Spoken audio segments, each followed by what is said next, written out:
ஏற்கனவே மாப்பிள்ளை சார் அவர்கள் அங்கே டெல்லியில் சில நட்பு வட்டாரங்களை உருவாக்கி வச்சுருக்காங்க. கனிமொழி அவர்கள் அமித்ஷாவோட வச்சுருக்காங்கங்கிறாங்க. அந்த பிரிட்ஜுகளை வேகமாக கட்டினா நல்லது. ஏனால் மோடி அவர்கள் 3 நாட்களுக்கு முன்பாக சொல்லியிருக்கார்கள், யாரெல்லாம் தன் குடும்பத்தை வளர்ப்பதே அரசியல்னு வச்சுருக்கார்களோ அந்த கட்சிகள் 6 மாதத்தில் காணாமல் போகும்னு சொல்லியிருக்கார். அப்போ இவங்க 7 போயிடுச்சுன்னா காங்கிரஸ் 6, 13ன்னா அப்போ 32ல் இப்போ 13 போச்சுன்னா 17, 18 அந்த ரேஞ்சில் தான் வருது நமக்கு. ஸோ இது இந்த ரேஞ்சில் தான் இருக்குது. நம்ம பார்க்கணும். அதான் சொல்கிறேனே, இது 55 காங்கிரஸ் தாண்டினால் அவர்களுக்கு அதிகாரப்பூர்வ எதிர்க்கட்சி தலைவர் அந்தஸ்து கிடைக்கிறது. அது ஒரு மாபெரும் வெற்றி. என்னென்னா 2 தடவையாக அவர்கள் அதிகாரப்பூர்வ எதிர்க்கட்சி தலைவர் கிடையாது. அப்படி இல்லைன்னா திமுக எவ்வளவு வேகமாக பிஜேபியை நோக்கி அல்லது அதாவது கிட்டத்தட்ட அட்லீஸ்ட் பிஜு பட்நாயக் மாதிரி இல்லாட்டி ஒய்எஸ்ஆர் ஜெகன் ரெட்டி மாதிரி இணைந்து சென்றால் நல்லது. இல்லைன்னால் இல்லை, வெளியிலேருந்து ஆதரவெல்லாம் அந்த நிலைக்கெல்லாம் வரவே இல்லை. மக்கள் 380, குறைந்தபட்சம் 380 பிஜேபி கூட்டணி எடுக்க போகிறது. ஆனால் நிச்சயமாக திமுக 2026இல் இதுவரை இல்லாத பெரிய எதிர்ப்பு வரும். ஆனால் காங்கிரஸ் மீண்டும் தன்னை பலம் பெறணும்னா கூட்டணிகளை மறந்து முழுமையாக, அதாவது அமித்ஷா மோடி அவர்லாம் 5 வருஷமும் ஒர்க் பண்ணுற 24/7 பாலிட்டிஷியன்ஸ். இவங்க தேர்தல் வரப்போ மாத்திரம் இங்கே இல்லாட்டி இது தாய்லாந்து போயிடுவேன் அப்படிங்கிற மாதிரி பாலிட்டிஷியனாக இருந்தால் காங்கிரஸ் கட்சிக்கு எதிர்காலம் இருக்காது. குஜராத்தில், மத்திய பிரதேஷ்லலாம் அங்கே வேட்பாளராக அறிவிக்கப்பட்டவங்கெல்லாம் போய் பாஜகவில் போய் சேர்ந்துக்கிறாங்க. அந்த நிலை மற்ற மாநிலத்திலையும் வந்து நிற்கும்.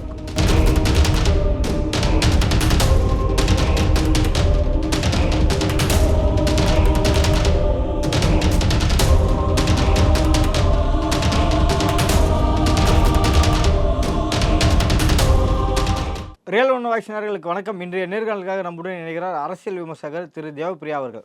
வணக்கம் சார். வணக்கம். இப்போ தமிழ்நாட்டை பொறுத்த வரைக்கும் எக்ஸிட் போலிங்கில் திமுகவுக்கு அதிகபட்சமாக 30 சீட்லேருந்து 39 வரைக்கும் ஒரு சிலர் சொல்கிறாங்க. இல்லை 28, 27, 30 ஆகப்பட்சம் சொல்ல 35 வரைக்கும் அதிகபட்சம் சொல்கிறாங்க. ஸோ இது எப்படி பார்க்குறீங்க சார்? திமுக 35 ஸ்வைப் இல்லை, இதுதான் கூட்டணி கணக்கை வைத்து கொண்டு தான், அதாவது பலமான கூட்டணி அப்படிங்கிற ஒரே கணக்கை வச்சுக்கிட்டு இவங்க போட்டிருக்காங்க. இந்த டுடேஸ் சாணக்கியாவும் மட்டுமே தான் கள நிலவரத்தை பெரிதாக எடுத்திருக்காங்கங்கிறது என்னுடைய கணிப்பாக இருக்கிறது. இப்படி நடந்தால், அதாவது டுடேஸ் சாணக்கியாவை ஒட்டி பாஜக 8லேருந்து 10ன்னு வச்சுக்கோங்க, 10 ±2 போடுறாங்க, நடுவில் வச்சுக்கிட்டா 8.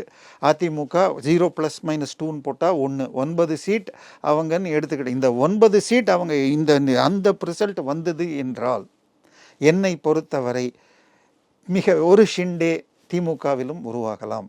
திருச்சியிலிருந்து தயாராக பெருந்தலைவர் ஒருவர் தயாராக இருப்பதாக செய்திகள் வருகிறது. இல்லை, திமுக மூத்த அமைச்சர் ஒருவர் ஷிண்டேவாக மாறுவதற்கு வாய்ப்பு உள்ளதாக செய்திகள் வருகிறது. என்ன காரணம் சார் அதுக்கு? இல்லை, அதாவது அவர்கள் 40 ஆண்டுகளாக இருக்கார்கள். ஆனால் தமிழகத்தில் எந்த ஒரு தனி செல்வாக்கோ அல்லது பேச்சு திறமையோ ஏதும் இல்லாமல் ஒரு குடும்பத்திற்கு அடிமையாக இருக்கணுமா அப்படிங்கிற ஒரு செய்தி இப்பொழுது தனக்கு வேண்டியவர்களாக தான் சொன்னால் தலையாட்டுபவர்களாக வேண்டும்னு விளையாட்டுத்துறை அமைச்சர் பார்க்கிறார். அது முதிய தலைவர்களுக்கு பிடிக்கல. நாங்கள் ஃபீல்டில் போய் இறங்கி வேலை செஞ்சு கல்லாக செதுக்கி கொண்டு வந்தது, இதை இப்படி பண்ணுறது சரியில்லை அப்படின்னு 2-3 மாவட்ட தலைவர்கள் இருக்காங்க. அதில் திருச்சியைச் சேர்ந்த ஒரு பெரிய தலைவர் இருப்பதாக செய்தி வருகிறது. இப்போ இந்த திமுகவுக்கு இந்த எக்ஸிட் போலிங் இது எந்த அளவு சாத்தியப்படும் சார்? இப்போ இவங்க 35, 36 சொன்னாலும் இது களத்தில் ஜூன் 4க்கு அப்புறம் இதுதான் பிரதிபலிக்க வாய்ப்பு இருக்கா?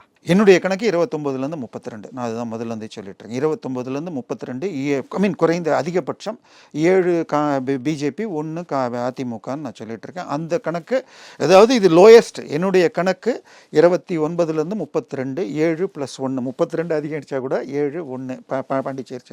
இதுக்கு கீழே போகிறதுக்கு என்னை பொறுத்தவரை வாய்ப்பு இல்லை.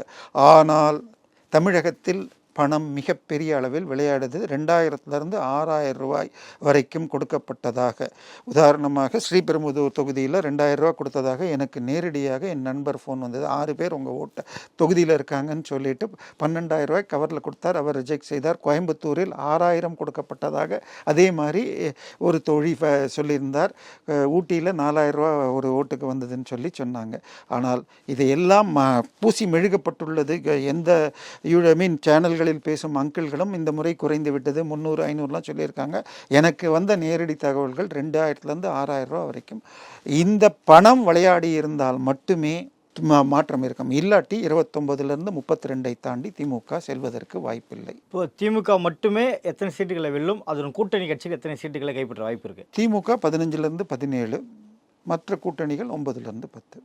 அப்போது நீ சொல்கிற கணக்கு பார்த்தீங்கன்னா 5 சீட்டுகள் வந்து தோற்கிறதான வாய்ப்பு இருக்குது. ஆமாம், அந்த கணக்கு வந்ததுன்னா அப்போ அது அந்த அந்த 5 சீட்னா யாரை நம்ம முன்னிலைப்படுத்தலாம்? இல்லை, பார்க்கணும், கரெக்டாக பார்க்கணும். கரூர், கோயம்புத்தூர் போச்சுன்னா கோயம்புத்தூர் வருகிறது. இது தேனி போகிறது. ராமநாதபுரம் கூட்டணியில் போகுது. பட் அவர் உதயசூரியனில் நிற்கலை. இது அதுக்கப்புறம் பார்த்தீங்கன்னு சொன்னால் மதுரை, ஈரோடு, இப்போ கள்ளக்குறிச்சி 3லேயும் நல்ல டஃப் ஃபைட் இருக்குது. பிரச்சனை என்னென்னா தினமலர் உட்பட யாருமே இந்த தினமலரே 5 சீட்டுன்னு தான் சொல்கிறாங்க. இது எல்லாமே இல்லாட்டி 1 2 டாஸ் அப் அப்படிங்கிறாங்க. I am waiting for the result. ஏன்னா எனக்கு எக்ஸிட் போலில் பெருமளவில் நம்பர்ஸ் வைஸ் டுடேஸ் சாணக்கியா ஓரளவுக்கு டைரக்ஷன் கரெக்டாக காட்டியிருக்கு. ஏன்னா டிடிவி தினகரன் வந்து வெற்றியில் இருக்காருன்னு காட்டுறாரு இவர். எனக்கு அதில் பெரிதாக உடன்பாடு இல்லைன்னா எதிரில் நிற்கிற தங்க தமிழ்ச்செல்வனும் ஓரளவுக்கு அதே ஜாதி. அவர் 2001 தன்னுடைய ஆண்டிப்பட்டி எம்எல்ஏ சீட்டை ராஜினாமா செய்து ஜெயலலிதாவுக்கு சீட்டு கொடுத்தவர். அதனால ஓரளவுக்கு அங்கே உள்ள அந்த முக்குலத்தோரோட அவருக்கும் ஈக்குவல் மதிப்பு இருக்குது. ஸோ முக்குலத்தோர் மொத்தமாக போகும்னு சொல்லிட்டு தினமலருக்காக இவர் ஜேவிசி ஸ்ரீராம் சொல்லியிருக்கார். அதனால தமிழ்நாட்டை பொறுத்தவரை டுடேஸ் சாணக்கியாவை வைத்து கொண்டு தினமலரையும் வச்சுக்கிட்டு வெயிட் பண்ணணுமே தவிர இன்னைக்கு நிலைமையில என்னால் சொல்ல முடியல. பட் என்னுடைய கணக்கு 29 32. அதிகபட்சம் திமுக கூட்டணி 32 எடுக்கும். திமுக கூட்டணி கட்சியில் யாரெல்லாம் ஜெயிப்பதற்கான வாய்ப்புகள் இருக்குது சார்? இல்லை, பெரும்பான்மை 2 கம்யூனிஸ்ட்டுகளும் 2 சீட்டையும் அப்படியே எடுக்கிறாங்கன்னு நினைக்கிறேன். இவரும் கூடமே எடுத்துடுறாரு. இந்த திருமாவளவன் கூட எடுத்துடுறாருன்னு தான் வருது. ரவிக்குமார் கொஞ்சம் டைட்டாக இருக்கலாம், பட் அவர் கூட ஜெயிச்சிருவார்னு தான் வருது. வைகோ அதில் டைட் ஃபைட் இருக்குது, பட் குறைஞ்ச மார்ஜினில் எடுக்கலாம். ஸோ இவங்க 7 போயிடுச்சுன்னா காங்கிரஸ் 6 13ன்னா அப்போ 32ல் இப்போ 13 போச்சுன்னா 17 18 அந்த ரேஞ்சில் தான் வருது நமக்கு. ஸோ இந்த ரேஞ்சில் தான் இருக்குது. நம்ம பார்க்கணும். அதான் சொல்கிறேனே, இது என்ன தான் கணக்கு போட்டாலும் நான் டெமோகிராஃபி நீலகிரியை இப்போ யாருமே சொல்லலை. என்னை பொறுத்த வரைக்கும் மேலே இருக்கிற 3 சீட்டுமே பாஜக ஆதரவு, மேட்டுப்பாளையமே அந்த நிலை. ஆனால் மீதி இருக்கிற 2 தொகுதியும் அதிமுக ஆதரவு அதிகம். அதனால் டெமோகிராஃபி சரியாக இருக்கா? ஏன்னா எல்லாமே இவங்க போய் 150 ஓட்டர் ஒரு தொகுதியிலன்னு எடுத்தாங்கன்னால், இப்போ சவுத் சென்னையை எடுத்துக்கிட்டிங்கன்னா சராசரியாக 3 லட்சம் ஓட்டு 5 தொகுதியில். ஆனால் 4.5 லட்சத்துக்கு மேலே சோழிங்கநல்லூர். ஸோ சோழிங்கநல்லூரில் ஒருத்தர் 60,000 ஓட்டு லீடு எடுத்தார்னா இங்கே 10,000ல் தோற்றிருந்தா கூட அது மாற்றும். ஸோ அது போன்ற நிலைமை தான் நீலகிரியை பொறுத்த வரைக்கும். அவினாசியும் பவானியும் அதிகமாக இருக்குது. ஸோ இந்த இண்டிவிஜுவல் தொகுதி டெமோகிராஃபிங்கிறது இதில் படிக்க முடியாது. எவ்வளவுதான் அனுபவம் பெற்ற இவராக இருந்தாலும் அவர்களுடைய பட்ஜெட் கன்ஸ்ட்ரைன்ஸ் டைம், அன்றைக்கி சாயந்தரம் 6 மணிக்கு போலிங் முடிஞ்சால் 9 மணிக்கு மேலே கேட்க முடியாது. வெளியில் வரவங்களை எத்தனை நேரம் நிற்க வச்சு கேட்க முடியும். அதனால் உங்களுக்கு இது நிச்சயமாக 4ஆம் தேதி நமக்கு மிகப்பெரிய சர்ப்ரைஸ் இருக்கும். அதற்கு பிறகு ஷிண்டேக்கள் உருவாவதை நாம் வெயிட் செய்து பார்ப்போம். இப்போ ஷிண்டேக்கள் சொல்கிறீங்களா, எந்த கட்சியிலேருந்து ஷிண்டேக்கள் அதிகமாக வர வாய்ப்பு இருக்குது? நீங்கள் தமிழ்நாட்டை பார்த்தீங்கன்னா திமுகவில் சொல்கிறீங்க. இப்போ திமுகவில் ஷிண்டே உருவாவார், அதிமுகவில் அஜித் பவார் உருவாவார். யார் அஜித் பவார் அதிமுகவில்? கோவையிலிருந்து கூட வரலாம்.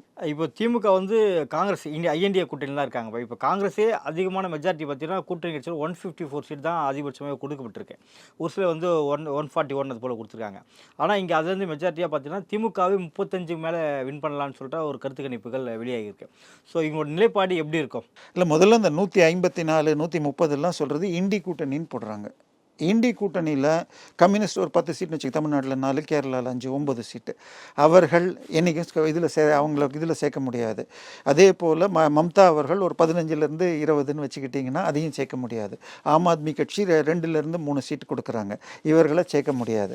அப்போ மீதி இருக்கிறதே உங்களுக்கு 100க்குள்ளே தான். ஸோ அப்போ திமுக அதில் ஒரு 15ன்னு வச்சுக்கோங்க. ஸோ மீதம் உள்ளது இவங்க தான். ஸோ 60லேருந்து 70ங்கிறாங்க. இப்போ 55 காங்கிரஸ் தாண்டினால் அவர்களுக்கு அதிகாரப்பூர்வ எதிர்க்கட்சி தலைவர் அந்தஸ்து கிடைக்கிறது. அது ஒரு மாபெரும் வெற்றி. என்னென்னா 2 தடவையாக அவர்கள் அதிகாரப்பூர்வ எதிர்க்கட்சி தலைவர் கிடையாது. அப்படி இல்லைன்னா சிபிஐ தலைவர் தேர்ந்தெடுக்கிறது, இன்ஃபர்மேஷன் இது தலைவர் தேர்ந்தெடுக்கிறது போன்றவற்றில் எலெக்ஷன் கமிஷன் இதில் இருந்துட்டு போகட்டுமேங்கிற மாதிரி தான் ஒரு கொடுக்கறதே தவிர ஆக்சுவல் ஓட்டிங் ரைட்ஸ் கிடையாது. அதனால அது இந்த முறை கிடைக்கலாம். திமுக நிலைப்பாடு எப்படி இருக்கும்? அவங்களே இந்த லெவலில் தான் இது பண்ணுறாங்கன்னா இவங்களோட இந்தியா கூட்டணியிலே இருக்கலான்னு வருமா, இல்லை பிஜேபி பக்கம் அவங்க ஏதாவது பேச்சுவார்த்தைக்கு போக வாய்ப்பு இருக்கா? திமுக எவ்வளவு வேகமாக பிஜேபியை நோக்கி அல்லது அதாவது கிட்டத்தட்ட அட்லீஸ்ட் பிஜு பட்நாயக் மாதிரி இல்லாட்டி ஒய்எஸ்ஆர் ஜெகன் ரெட்டி மாதிரி இணைந்து சென்றால் நல்லது. இல்லைன்னால் கிட்டத்தட்ட இணைந்துன்னா எப்படி சார்? வெளியிலேருந்து ஆதரவு வெளியிலேருந்து மம்தா கூட அந்த மாதிரி இல்லை. மம்தா சொன்னது காங்கிரஸ் ஜெயித்தால் நாங்கள் வெளியிலேருந்து ஆதரவு இல்லை, வெளியிலேருந்து ஆதரவெல்லாம் அந்த நிலைக்கெல்லாம் வரவே இல்லை. மக்கள் 380 குறைந்தபட்சம் 380 பிஜேபி கூட்டணி எடுக்க போகிறது. ஆனால் ராஜ்யசபாவில் இன்றைக்கும் பார்த்தீங்கன்னா பிஜேபி ரன்ஸ் ஷார்ட் ஆஃப் ஒரு கடைசி ஒரு 6-7 எம்எல்ஏக்கள் குறையுது. இன்றைக்கி பிஜேபி டிஎம்கே கிட்ட 8-9 இருக்குது. ஸோ இப்போ இன்றைக்கி இந்த ரிசல்ட்டு தான் அப்படின்னு பிஆர்எஸ்க்கு வந்துன்னு வச்சுக்கோங்க. தெலுங்கானாவில் பிஆர்எஸ் 0-1 இருக்குது. இப்போ அவங்கள்ட்ட ராஜ்யசபாவில் 3 இருக்குன்னா அவர்கள் எல்லாம் இப்போ பிஜேபிக்கு போகிறதுக்கு வாய்ப்பு அதிகம். ஸோ அதே மாதிரி ஒய்எஸ்ஆர் காங்கிரஸ் 2 சீட்டு 3 சீட்டு தான் வருதுன்னு சொன்னால் அதுவும் அந்த நிலை வரலாம். ஸோ இப்போ உங்களுக்கு பிஜேபிக்கு என்ன இருந்தாலும் ராஜ்யசபாவில் தேவைப்படும். ஸோ கடந்த 10 வருடங்களாக எந்த ஒரு இது இப்போ உதாரணம் ஆர்டிகல் 370 இருக்கட்டும், எதுக்கு முக்கியமான பில்லாக இருந்தாலும் ஒய்எஸ்ஆர் காங்கிரஸோ ஜெகன் ரெட்டியோ பெருமளவில் பிஆர்எஸும் எதிர்க்கல. கடைசி ஒரு 2 வருஷம் தான் அவர் பிஆர்எஸ் எதிர்க்க ஆரம்பித்தார். ஸோ அந்த நிலைப்பாட்டுக்கு போய் எவ்வளவு சீக்கிரம் ஏற்கனவே மாப்பிள்ளை சார் அவர்கள் அங்கே டெல்லியில் சில நட்பு வட்பாரங்களை உருவாக்கி வச்சுருக்காங்க. கனிமொழி அவர்கள் அமித்ஷாவோட வச்சுருக்காங்கங்கிறாங்க. அந்த பிரிட்ஜுகளை வேகமாக கட்டினா நல்லது. ஏனால் மோடி அவர்கள் 3 நாட்களுக்கு முன்பாக சொல்லியிருக்கார்கள், யாரெல்லாம் தன் குடும்பத்தை வளர்ப்பதே அரசியல்னு வச்சிருக்கார்களோ அந்த கட்சிகள் 6 மாதத்தில் காணாமல் போகும்னு சொல்லியிருக்கார். ஸோ அதனால் எவ்வளவு வேகமாக இவர்கள் ஃபயர் வருவதற்கு முன்னால் பிரிட்ஜை கட்டி அந்த பக்கம் செல்கிறார்களோ நல்லது. இல்லாவிட்டால் மணல் கடத்தல், போதை மருந்து, 30,000 கோடி என பிடிஆர் சொன்னது, 60,000 கோடி என்ன குடியாத்தம் குமரன் சொன்னது, இவைகள் எல்லாம் நிச்சயமாக தோண்டப்படும். இவங்க சேர்ந்தாலும் கூட அது எதுவும் நிறுத்தாது. பட் கொஞ்சம் வேகம் குறையலாம். அஜித் பவார் பற்றி இவங்க சொல்கிற மாதிரி வேகம் குறையலாம். நிச்சயமாக திமுக 2026 இதுவரை இல்லாத பெரிய எதிர்ப்பு வரும். ஆனால் பாஜக இந்த அளவு ஓட்டு பெறுகிறது என்றால் திருமாவளவன் கூட பாஜக கூட்டணிக்கு அடுத்த முறை வரலாம். இனிமேல் ஏன்னா பிஜேபி இந்த கூட்டணியில் திமுக அதிக சீட்டில் போகணுன்னு எதிர்பார்த்தாங்க. ஆனால் அவர்களுடைய மிக முக்கியமான தோழர் ஜாஃபர் சாதிக் அவர்களுடைய வழக்கு வந்ததுக்கப்புறம் ஸ்டேட்டஸ் கோ மெயின்டைன் பண்ணுறதுன்னு போயிட்டாங்க. அப்போ கூட பாரிவேந்தர் சீட்டை நிச்சயமாக இவருக்கு கொடுத்துருக்கலாம். ஆனால் காங்கிரஸை தன் கட்சியில் தன்னுடைய இதில் வச்சுக்கிட்டு அங்கே ஒரு தலித் தலைவராக போட வச்சு நீ போனால் உன் கட்சி இருக்காது. கிட்டத்தட்ட திமுக கூட்டணியிலிருந்து விசிக போயிருந்தால் ரவிக்குமார் உட்பட ஒரு மிக வன்னியரசு உட்பட ஒரு பெரும் அணி திமுகவுக்கு போய்விடும் என்ற ஒரு மிரட்டலை வைத்து தான் அங்கே பிடிச்சி வச்சுருக்காங்க. எனவே விசிக மிக கூட்டணியிலேருந்து ஃபஸ்ட்டு உடையிற கட்சியாக விசிக இருக்கலாம் என்பது என் பார்வை. இந்தியா கூட்டணியில் எல்டிசி இருந்தும் தேஜஸ்வி யாதவ் வந்து அதில் பார்ட்டிசிபேட் பண்ணார். ஆனால் இங்கேருந்து இருக்க திமுக தலைவர் மு க ஸ்டாலின் அவர்கள் சிறிய காய்ச்சல் காரணமாக பங்கேற்கலை. ஸோ இது எதன அர்த்தமாக நம்ம எடுத்துக்கிறது? இண்டி கூட்டணி முடிஞ்சு போச்சுங்க, அவ்வளோதான். ஏன்னா தேஜஸ்வி யாதவுக்கு இன்னொரு 6 மாதத்தில் பீகார் தேர்தல் வருது. ஸோ அவருக்கு பல்வலி இருக்குது, இவருக்கு இன்னும் 2 வருஷம் இருக்குது. ஸோ அதனால் அவர் ட்ரை பண்ணுறார். இன்னும் சொல்ல போனால் தேஜஸ்வி யாதவுக்கு அந்த கன்வீனர் போன்ற பதவி, அதாவது பீகார் மற்றும் யூபி தான் பெரிய மாநிலங்கள். இன்னொன்று இது அதுக்கு பேர் என்ன சொன்னால் வெஸ்ட் பெங்கால் அவர் கிரிப்பில் வச்சுருக்காரு. அதனால் அதில் ஒன்றும். ஸோ தேஜஸ்வி யாதவை பொறுத்தவரை எம்ஒய் அலையன்ஸ், அதாவது இப்போ என்ன ஆயிடுச்சுன்னா முஸ்லீம் ஓட்டுகள் காங்கிரஸ் கூட்டணி இருந்தால்தான் கிடைக்கும் அப்படிங்க. ஏன்னா இன்னொரு பக்கம் ஓவைசி தனியாக கூட நின்று சென்ற முறை ஒரு 3 சீட்டு என்னமோ ஜெயிச்சார். திருப்பி உடஞ்சி மாறிட்டாங்கன்னு நினைக்கிறேன். பட் பீகாரில் தனியாக நின்று ஜெயிச்சு காட்டினார். அதனால எம்ஒய் அவங்க முஸ்லீம் யாதவ் அப்படிங்கிற ஒரு பெரிய இதை வந்து உடைக்காமல் இருக்கணும்னா காங்கிரஸ் கூட்டணி அவருக்கு தேவை. இண்டி கூட்டணிங்கிறது காங்கிரஸை பலமிழக்க வைக்க மாநில கட்சிகள் அவங்களுக்கு அவங்க காலில் நிற்க விடாமல் நடக்கக்கூடிய சக்தி இருக்கிற இடத்துல அவங்களுக்கு கைத்தடியை கொடுத்துட்ருக்காங்க. சீக்கிரம் ராகுல் காந்தி உண்மையாக ஜெயிக்கணும் அப்படின்னு இது பண்ணால் வேகமாக யூபி, பீகார் போன்ற மாநிலங்களில் அவர் பாத யாத்திரை முழுமையாக சென்று தன்னை பலப்படுத்திக்கணுமே தவிர, இப்போ 330 சீட்டில் தான் நிற்கிறார் இந்த முறை. அதில் நீங்கள் உதாரணமாக ஆந்திராவை கழிச்சிட்டிங்கன்னா அப்போ 305 சீட்டில் தான், அதில் ஒரு சீட்டில் கூட ஜெயிக்க போகிறது இல்லைன்னு சொல்லி எடுத்துக்கிட்டார். ஸோ அப்போ ஜெயிக்க வேண்டிய அளவுக்கு சீட்டில் கூட அவர் நிற்கலை. ஸோ இனிமேல் காங்கிரஸ் மீண்டும் தன்னை பலம் பெறணும்னா கூட்டணிகளை மறந்து முழுமையாக, அதாவது அமித்ஷா, மோடியெல்லாம் 5 வருஷமும் ஒர்க் பண்ணுற 24/7 பாலிட்டிஷியன்ஸ், இவங்க தேர்தல் வரப்போ மாத்திரம் இங்கே இல்லாட்டி இது தாய்லாந்து போயிடுவேன் அப்படிங்கிற மாதிரி பாலிட்டிஷியனாக இருந்தால் காங்கிரஸ் கட்சிக்கு எதிர்காலம் இருக்காது. குஜராத்தில், மத்திய பிரதேஷ்லலாம் அங்கே வேட்பாளராக அறிவிக்கப்பட்டவங்கெல்லாம் போய் பாஜகவில் போய் சேர்ந்துக்கிறாங்க. அந்த நிலை மற்ற மாநிலத்திலையும் நிற்கும். இந்த கருத்து கணிப்பில் பார்க்கும்போது பார்த்தீங்கன்னா அதிமுக பெரிய பின்னடைவை ஏற்படுத்துது. எதனால் இந்த பின்னடைவு சார்? அதிமுகங்கிற கட்சியே உங்களுக்கு 72 வரை காங்கிரஸ் கட்சி வாங்கின ஓட்டை தான் வாங்குச்சு. அதாவது கடவுள் நம்பிக்கை, இந்திய இறைய ஒற்றுமை, இதன் மேல் இருக்கிற நம்பிக்கை உடையவர்கள். ஏன்னா அவர் பேர் வச்சப்பயே அகில இந்திய அதிமுக தான் வச்சார். ஸோ இந்திய தேசியத்தின் மீதான நம்பிக்கை, இறை நம்பிக்கை. கோயிலுக்கு போனாலே தப்பு. 96 தேர்தலுக்கு ஜெயிச்சதுக்கு அப்புறம் விழுப்புரத்தில் பொட்டு வச்சுக்கிட்டு வந்த ஆதிசங்கருங்கிறவர் மூஞ்சியில், திமுக கட்சிக்கார மூஞ்சியில் ரத்தம் என்று மிக கேவலமாக கருணாநிதி பேசியிருக்கார் ஒரு பப்ளிக் மீட்டிங்கில், ஒரு திருமண கூட்டத்தில். ஸோ அதனால் இந்த இந்து மத வெதிர்ப்பு, கடவுள் நம்பிக்கை வெறுப்பு, இந்திய தேசியத்தின் மேலே நம்பிக்கை இல்லை. எனக்கு தெரிஞ்சு 2006 தேர்தலுக்கு பிறகு கூட அந்த கொள்கைகள், தனி தமிழ்நாடு என்ற கொள்கைகள் இன்றைக்கும் இருக்குது. ஆனால் நாங்கள் அதை விட்டுட்டோம். அந்த அடிப்படைகள் இன்றும் இருக்குன்னு கருணாநிதி பேசியிருக்கார். எனவே இந்த நம்பிக்கை உடைய ஓட்டுக்கள் இன்றைக்கு பாஜகவை மாற்றாக பார்க்க தொடங்கிடுச்சு. ஸோ ஒரு காலத்தில் காங்கிரஸுக்கு போன ஓட்டு அதிமுகவுக்கு போச்சு. இன்றைக்கும் நான் சொல்கிறேன், என்னை பொறுத்தவரை பாஜக அதிமுக கூட்டணி சேர்ந்து எம்ஜிஆர் ஃபார்முலா என 2:1 மத்தியில் 2 மடங்கு சட்டசபையில் கிட்டத்தட்ட 23 தொகுதிகளை அவங்களுக்கு கொடுத்துட்டு இவங்க 16 நின்று இருக்கணும். 13 சீட்டில் மட்டும் இவங்க நின்றுட்டு 26 சீட்டுகளை பாஜக கூட்டணிக்கு கொடுத்துருக்கணும். அதே போல் கிட்டத்தட்ட 3ஆக பிரிச்சிங்கன்னா 37, 21. ஸோ 80 சீட்டுகளை பிஜேபிக்கு விட்டு கொடுத்துட்டு இவங்க 160 சீட்டில் நிற்கிற மாதிரி 2:3 2:1 அப்படிங்கிற ஃபார்முலா. சட்டசபைக்கு 3-1 காங்கிரஸ் நிற்கும், 3-2 அதிமுக நிற்கும். உள்டாவில் பார்லிமெண்ட்டில் 3. அந்த ஃபார்முலா வச்சுட்டு இப்பையும் கூட்டணி திமுக என்பது முழுமையாக துடைந்தெறித்து எரிதல் நல்லதுங்கிறது தேசிய சிந்தனை உடைய தமிழர்களுடைய பார்வையாக இருக்கும். பட் அது பாஜக வளர்ச்சியை தடுக்கும். அதனால அது ஒத்துப்பாங்களா? ஏன்னா பிஜேபி அப்படி நடந்ததுன்னா அதிமுக திருப்பி நிச்சயமாக ஜெயிக்கும். ஆனால் 2031 அல்லது 28 தனியாக, 26 ஒரு கூட்டணி ஆட்சிகள் கலைஞ்சு தனியாகவே பிஜேபி வர முடியும்னு பார்வை இருக்கிறவர்கள் இது பிடிக்காமல் போகலாம். இதுதான் பார்க்கணும். 5 மாநில தேர்தல் ரிசல்ட் வெளியாக கருத்து கணிப்பு வரும்போது டுடே சாணக்கியாவை தவிர்த்து மற்ற ஊடகங்கள் சொன்னது என்னன்னா காங்கிரஸ் 3ம் பிஜேபி 1 என்று சொன்னாங்க. ஒரு 2:2 அப்படின்ற மாதிரி வந்தது.